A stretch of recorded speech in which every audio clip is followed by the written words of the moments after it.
Terhormat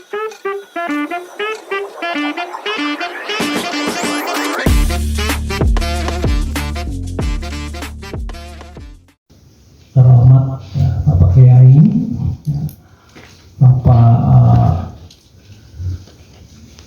Eko Saputra selaku perwakilan dari Kemenak dan FKUP, dan juga jajaran guru, pendamping, kepala sekolah, dan peserta anak didik dari SMA Negeri 1 Cilacap. Bersama-sama tidak lupa mari kita mengucapkan syukur berbahagia atas berkah perlindungan dari Tuhan Yang Maha Esa, Sang Pencipta Tanah. Hari ini kita memperoleh berkah kesehatan, berkah semangat, berkah kebahagiaan, sehingga bersama-sama kita mempunyai niat, tekad, dan tujuan yang sama, menyatukan kebersamaan di Padepokan Agung Sanjati Jambe 5 Kadipala Cilacap. Pada kesempatan hari ini juga perkenalkan, walaupun tadi dari pembawa acara, dari moderator sudah menyampaikan sedikit tentang Padepokan Agung Sanjati. Perkenalkan, saya Biku Cirasubo, atau adik-adik peserta bisa memanggil dengan santai Cirasubo. Saya di sini sebagai yang ditunjuk dari yayasan untuk menjadi penerus atau pengasuh Padepokan Agung Sanjati. Penerus berarti ada yang mengawali menjadi pencetus atau menjadi tokoh awal dari Padepokan Agung Sanjati. Beliau adalah guru mendiang almarhum Bante Dharma Tejo era. Itulah yang mengawali, mendirikan Padepokan Agung Sanjati yang berada di komplek Gunung Selok, Karangbenda, desanya Kadipala Cilacap. Padepokan Agung Sanjati sendiri berdiri di lahan seluas kurang lebih 2 hektar, yang baru dimanfaatkan baru 1 hektar, dan 1 hektar masih dalam pengembangan. Adapun Padepokan Agung Sanjati dikatakan sebagai miniaturnya belum Indonesia, tapi lebih ke miniaturnya keberagaman dalam umat Buddha. Berbagai macam problem, potensi konflik ya, karena perbedaan keyakinan ini. Kemarin kami sekitar 2 minggu yang lalu itu mengadakan moderasi beragama tingkat Cilacap yang diadakan di Kecamatan Majenang. Ya, itu khusus untuk mahasiswa sekolah komputer ya.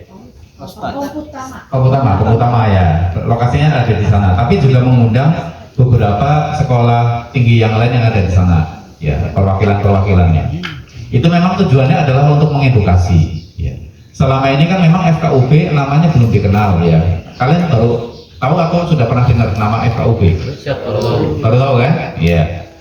Jadi ada satu lembaga adik-adik namanya Forum Kerukunan Umat Beragama, ya, disingkat sebagai FKUP.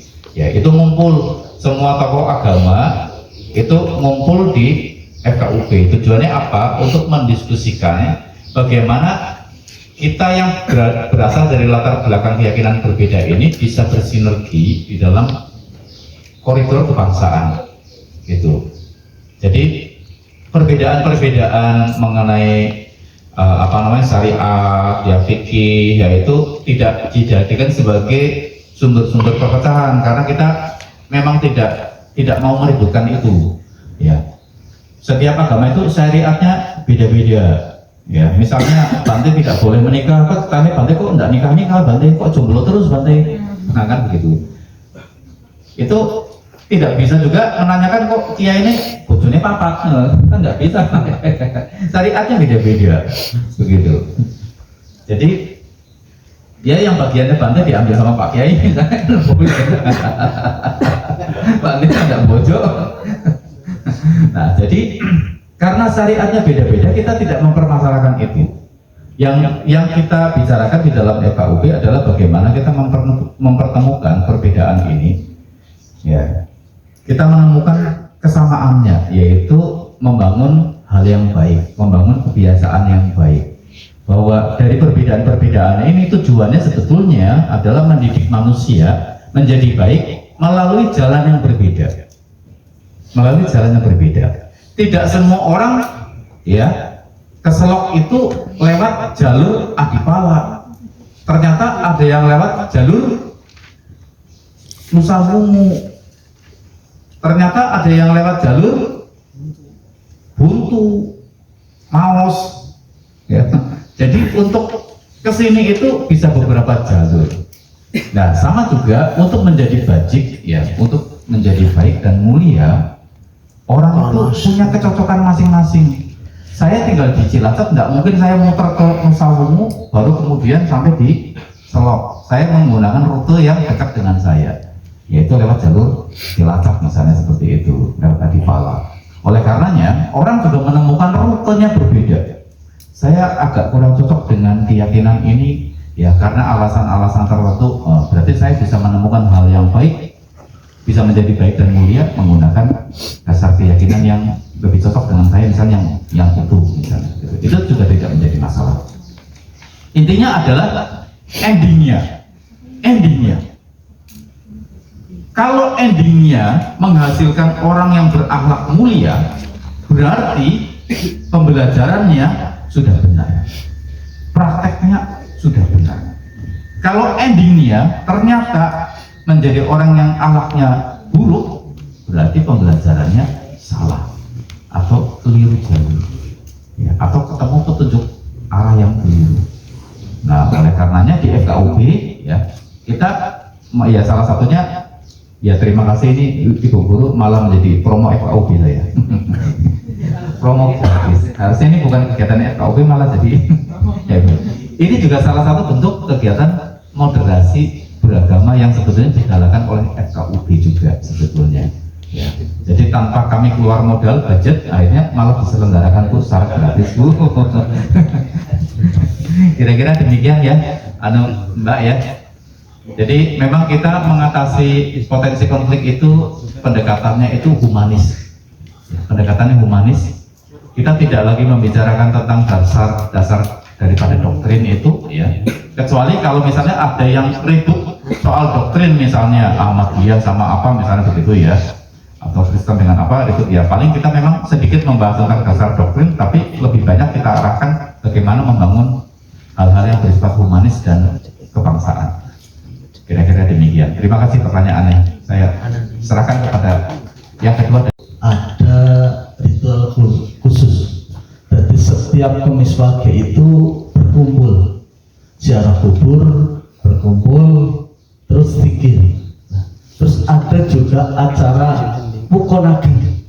Wukonageng itu yang jalan kaki dari Kalikudi sampai ke Jatilawan. Nah, itu yang mempererat hubungan sebetulnya. Terus kalau Wukonageng juga budunan-budunan itu ke Daun Lumbung. Nah, itu.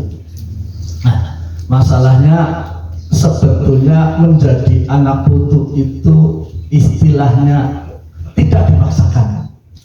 Walaupun itu anakku masalahnya, orang kena dipaksa kowe kudu mlebu ming anak putu. Anak kiai, anak sesepuh, anak kunci itu tidak bisa dipaksakan, harus dengan hati nuraninya sendiri. Tidak boleh memaksakan keyakinan ya sebetulnya. Keyakinan itu tidak boleh dipaksakan, kayak gitu. Nah, masalah sedekah bumi lah kita. Kadang juga ada yang bertanya, Pak Kiai, apa hukumnya nyembelih kebo ndase dipendem nang perapatan. Nah, iki aduh. Setengah jalan. Mbah buyut biyen gitu, mbah buyut luhur ganyang dan sebagainya. Niat ingsun nyembelih kebo ndase dipendem nang perapatan, kuwi nggo sedekah ning makhluke Gusti Allah. Bangsane cacing dan lain sebagainya. Wong Jawa kan kabeh-kabeh di wongaken. Lah kata wong piye kowe diniati nggo sedekah enggo sedekah ning cacing terus sing ana makhluk Gusti Allah ana sing nang jero bumi. Orang modal yang sing borok sok yo mboten. Terus intine ya monggo sedekah ning makhluk Gusti Allah sing nang jero bumi. Begitu. Terima kasih.